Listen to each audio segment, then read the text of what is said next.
الحمد لله نحمده ونستعينه ونستغفره ونؤمن به ونتوكل عليه ونعوذ بالله من شرور أنفسنا ومن سيئات أعمالنا من يهده الله فلا مضل له ومن يضلل فلا هادي له ونشهد أن لا إله إلا الله وحده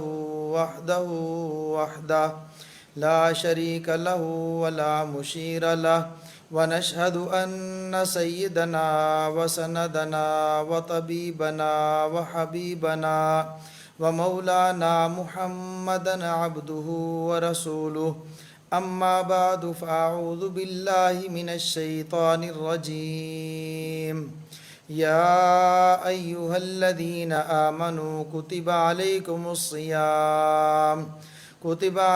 الصيام كما كتب على الذين من قبلكم لعلكم تتقون صدق الله العظيم وصدق رسوله النبي الكريم ونحن على ذلك لمن الشاهدين والشاكرين والحمد لله رب العالمین۔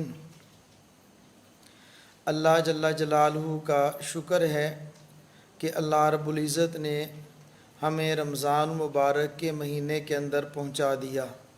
اللہ رب العزت نے ہمیں برکتوں والا، رحمتوں والا اور گناہوں سے بخشش والا مہینہ عطا فرمایا ہے۔ اس پر اللہ جل جلالہ کا جتنا شکر ادا کیا جائے اتنا ہی کم ہے۔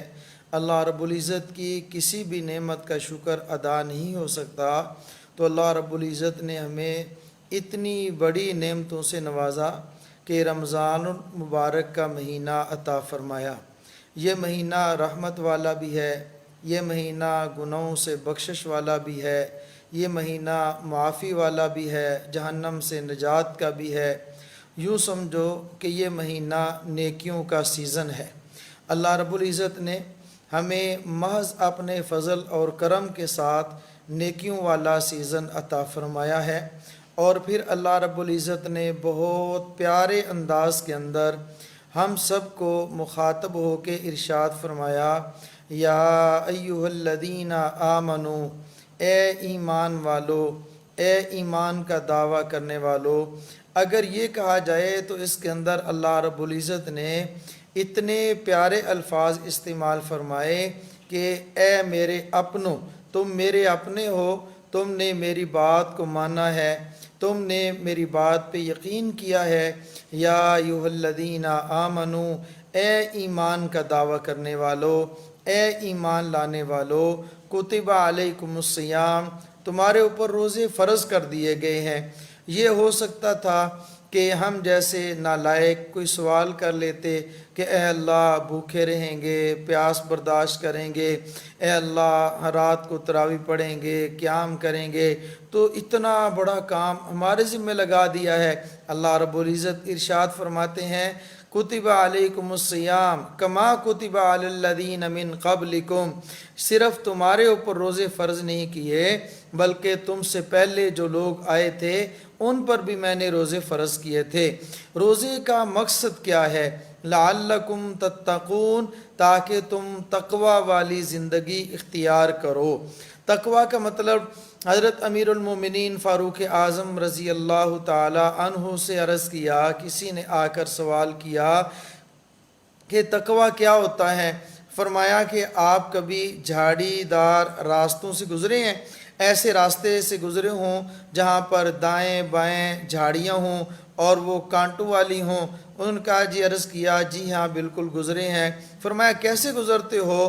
تو انہوں نے کہا کہ ہم اپنے کپڑوں کو سمیٹ کر، اپنے آپ کو سنبھال کر گزر جاتے ہیں تاکہ کانٹوں سے بچ جائیں، جھاڑیوں سے بچ جائیں، درختوں سے بچ جائیں، تکلیف نہ ہو۔ تو فرمایا کہ زندگی ایسے گزارنا کہ اللہ جل جلالہ کی نافرمانی سے بچ کر گزر جائیں، اللہ رب العزت کی اطاعت کے ساتھ گزارنا، اللہ کی بات کو مان کے گزارنا، اپنی زندگی سنبھل کر گزارنا، اسی کا معنی تقوی ہے۔ آدمی گناہوں سے بچ جائے، اور وہ گناہ جو رمضان مبارک کے علاوہ، ویسے تو اللہ کی نافرمانی رمضان میں بھی رمضان کے علاوہ بھی نہیں کی جا سکتی، لیکن رمضان میں تو بالکل سوچا بھی نہیں جا سکتا کہ آدمی اللہ رب العزت کی نافرمانی کرے۔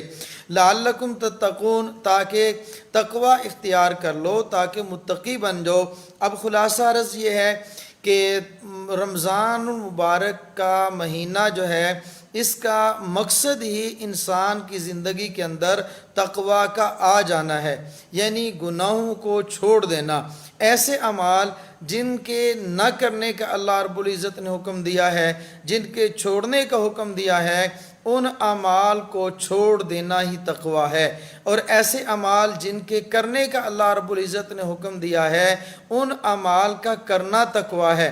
اب دیکھیے بہت ساری چیزیں ایسی ہیں جو رمضان کے علاوہ حلال ہیں، جیسے کھانا ہے، پینا ہے، اپنا گھر کے اندر جانا ہے، بیٹھنا ہے، تو اور چیزیں پھل کھانا، شربت پینا، پانی پینا، یہ حلال چیزیں تھیں، لیکن جیسے ہی رمضان کا مہینہ شروع ہوتا ہے تو اس کے کچھ اوقات ہیں، صبح سحری سے لے کر شام افطاری کے وقت تک، غروب آفتاب تک، ان اوقات میں یعنی وہ چیزیں جو حلال تھیں ان کو بھی چھوڑ دینا ہے، اس کا نام روزہ ہوگا۔ تو ظاہر ہے وہ چیزیں جو رمضان کے علاوہ حلال نہیں بلکہ حرام تھیں، ان کا رمضان مبارک کے اندر چھوڑنا کتنا ضروری ہوگا۔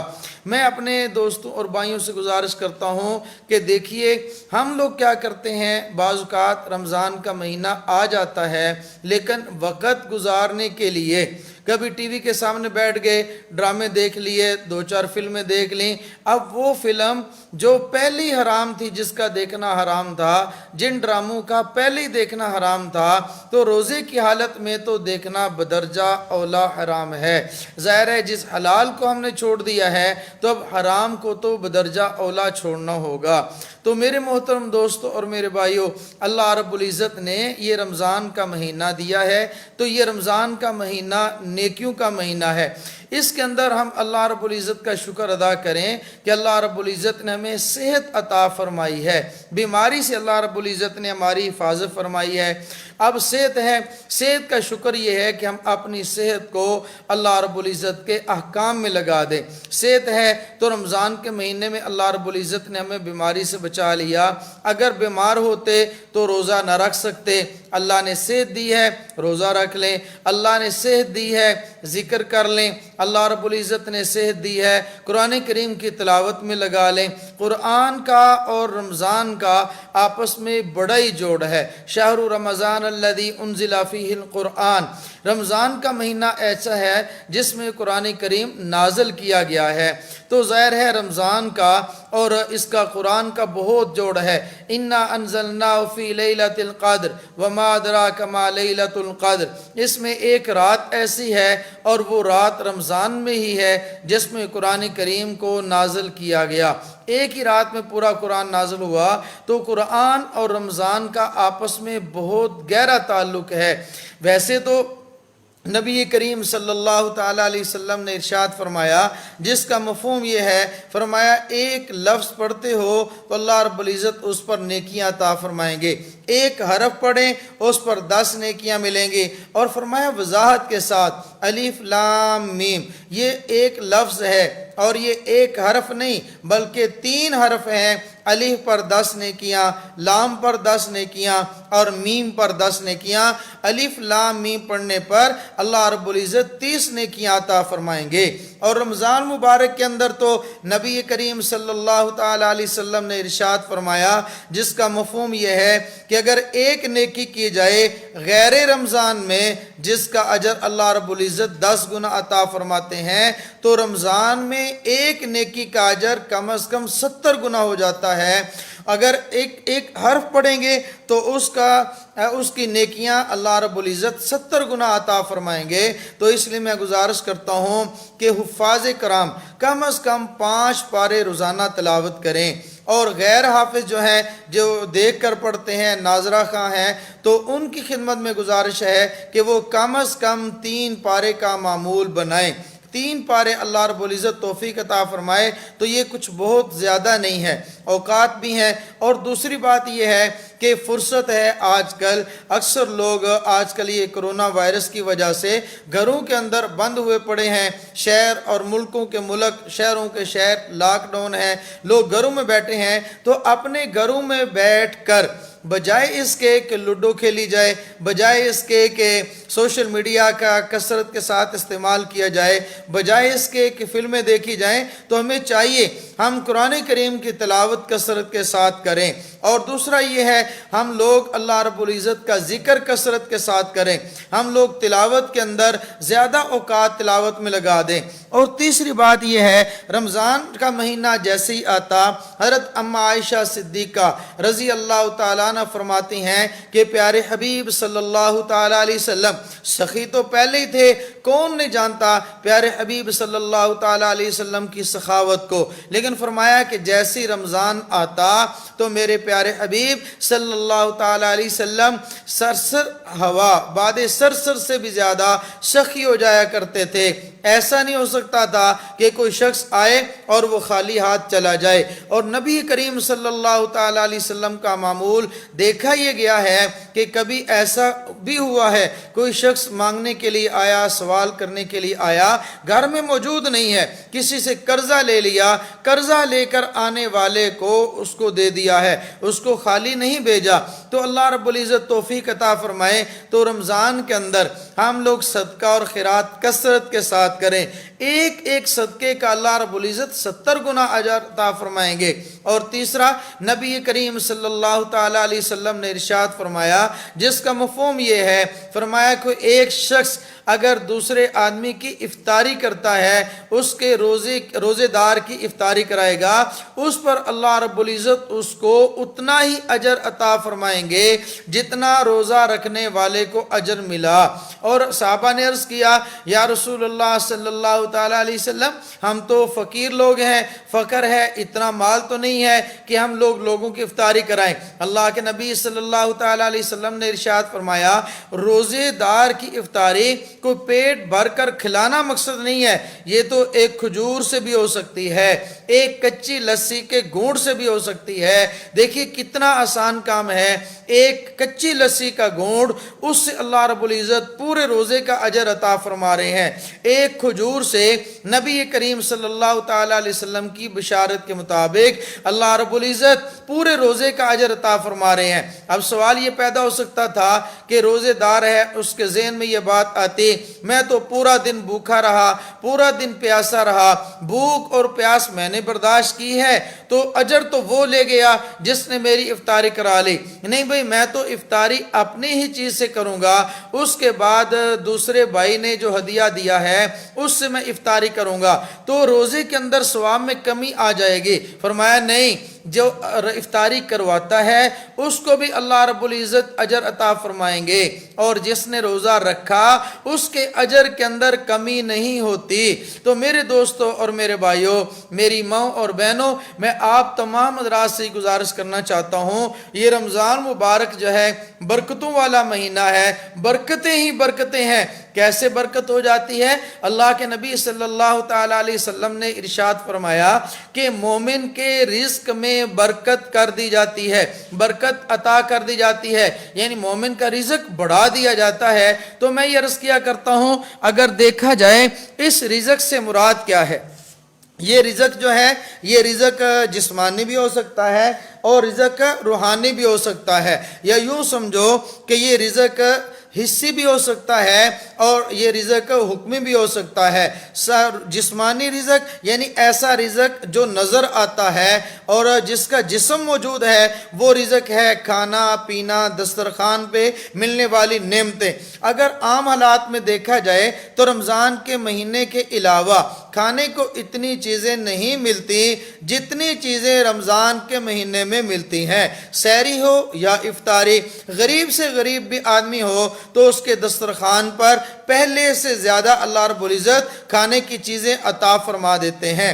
اگر دوسری بات دیکھی جائے کہ ایک یہ ہے وہ رزق جس کا جسم ہے، جس کو جسمانی رزق کہہ سکتے ہیں، اور دوسرا ہے روحانی رزق جو دیکھنے میں نظر نہیں آتا۔ وہ کون سا ہے؟ اللہ رب العزت برکتیں عطا فرماتے ہیں اور رزق میں کثرت عطا فرما دیتے ہیں، وہ رزق ہے روحانی، اور اصل رزق مومن کا تو وہی ہے اللہ کا ذکر، اللہ کی یاد۔ یا اگر دیکھا جائے تو پورے سال میں جن کو اللہ رب العزت ایسے لوگ بھی ہیں وہ توفیق نہیں ملتی، یعنی پورا سال گزر گیا قرآن کریم کو کھول کے بھی نہیں دیکھا، لیکن جیسے ہی رمضان کا برکت والا مہینہ آیا قرآن کریم کی تلاوت شروع کر دی، تو یہ مومن کا رزق ہے۔ بہت سارے لوگ ہیں پورا سال مسجد میں نہیں جاتے، رمضان کے مہینے میں مسجد میں جانا شروع ہو جاتے ہیں، پورا سال سنتیں ادا نہیں کرتے، نماز نہیں پڑھتے، تو جیسے رمضان کا مہینہ آتا ہے نماز 5 وقت کی پڑھنا شروع کر دیتے ہیں، اور پورا سال وہ لوگ تسبیح اللہ کا ذکر نہیں کرتے، لیکن جیسے ہی رمضان کا مہینہ آتا ہے ہاتھ میں تسبیح آ جاتی ہے اور اللہ کی یاد کثرت کے ساتھ کرنا شروع کر دیتے ہیں، تو یہ بھی اللہ کی طرف سے رزق میں کثرت ہو جاتی ہے، برکت ہو جاتی ہے، بڑھا دیا جاتا ہے۔ رزق ایمان والوں کا بڑھ گیا، یعنی جو اللہ کی یاد، جو اللہ کا ذکر غیر رمضان میں نہیں ہوتا تھا وہ رمضان مبارک میں ہو رہا ہے، تلاوت کی صورت میں ہو رہا ہے، ذکر کی صورت میں ہو رہا ہے، تراویح کی صورت میں ہو رہا ہے، استغفار کی صورت میں ہو رہا ہے، اور کئی صورتیں ایسی ہیں جس میں آدمی نیکیاں زیادہ کرتا ہے رمضان مبارک کے مہینے کے اندر۔ تو یہ رمضان کا مہینہ ہے، اس کے اندر ہمیں کثرت کے ساتھ اللہ کو یاد کریں، کثرت کے ساتھ تلاوت کریں، کثرت کے ساتھ صدقہ کریں اور افطاری بھی کرائیں۔ افطاری کراتے ہوئے ایک بات ذہن میں رکھیں، ایک ہے افطاری اپنے ہی رشتہ داروں کی کروانا، ایک ہے افطاری اپنے ہی دوستوں کی کروانا، ایک ہے افطاری اپنے ہی محلے کے لوگوں کی کروانا۔ اس سے کئی گنا وہ افطاری بہتر ہے ایسے غریب کو تلاش کیا جائے، ایسے غریب خاندانوں کو دیکھا جائے، مدرسے کے ان یتیموں، غریبوں، طالب علموں کو دیکھا جائے جن کو کھانے کو نہیں ملتا، جن کے پاس پیسہ موجود نہیں ہے، پورا دن روزہ رکھ لیا ہے۔ کئی دفعہ ایسا ہوتا ہے کہ بھوک اور پیاس کی وجہ سے روزہ تو رکھ لیا، ارادہ کیا چلو شام کو کچھ مل جائے گا، لیکن شام کو ان کے ہاں نہیں ہوتا، تو ایسے گھروں کو تلاش کیا جائے، ان کے گھر میں افطاری کا سامان پہنچایا جائے، اس پر جو وہ دعائیں دیں گے اللہ رب العزت کی ذات خوش ہو جائے گی۔ تو یہ ہے۔ اور تیسری بات میں عرض کرتا ہوں کہ تراویح کا اہتمام کیا جائے۔ کئی لوگ پوچھتے ہیں کہ تراویح کے بغیر روزہ نہیں ہوتا۔ میرے بھائی روزہ تو ہو جاتا ہے لیکن روزہ کامل نہیں ہوتا، اور رمضان میں جو تراویح کا اجر اور ثواب ملنا تھا اس سے آدمی محروم ہو جاتا ہے۔ کوشش کریں تراویح کا اہتمام فرمائیں، تہجد کا اہتمام فرمائیں، نوافل کا اہتمام فرمائیں، اور صلاۃ التسبیح کا اہتمام فرمائیں۔ صلاۃ التسبیح یعنی ایسی ایک نماز ہے اللہ کے نبی صلی اللہ علیہ وسلم نے اس امت کو تحفے کے طور پر دی ہے۔ 4 رکعتیں ہیں، صلاۃ التسبیح ہے۔ اس کا طریقہ انشاءاللہ مستقل کسی کلم میں آپ رات کی خدمت میں عرض کر دیا جائے گا۔ کوشش کرنی چاہیے ہر رات کو صلاۃ التسبیح ہو جائے، اگر ہر رات نہیں تو کم از کم ہفتے میں ایک بار جمعہ کے دن پڑھ لیں، نہیں تو کم از کم پورے رمضان میں ایک مرتبہ ضرور صلاۃ التسبیح پڑھ لیں۔ اللہ رب العزت ہمیں اس رمضان مبارک کو نیکیوں کا سیزن ہمارے لیے بنا دے۔ اللہ رب العزت ہمیں گناہوں سے محفوظ زندگی عطا فرمائے اور نیکی کرنے والی زندگی عطا فرمائے۔ وآخر الدعوانا ان الحمد للہ رب العالمین۔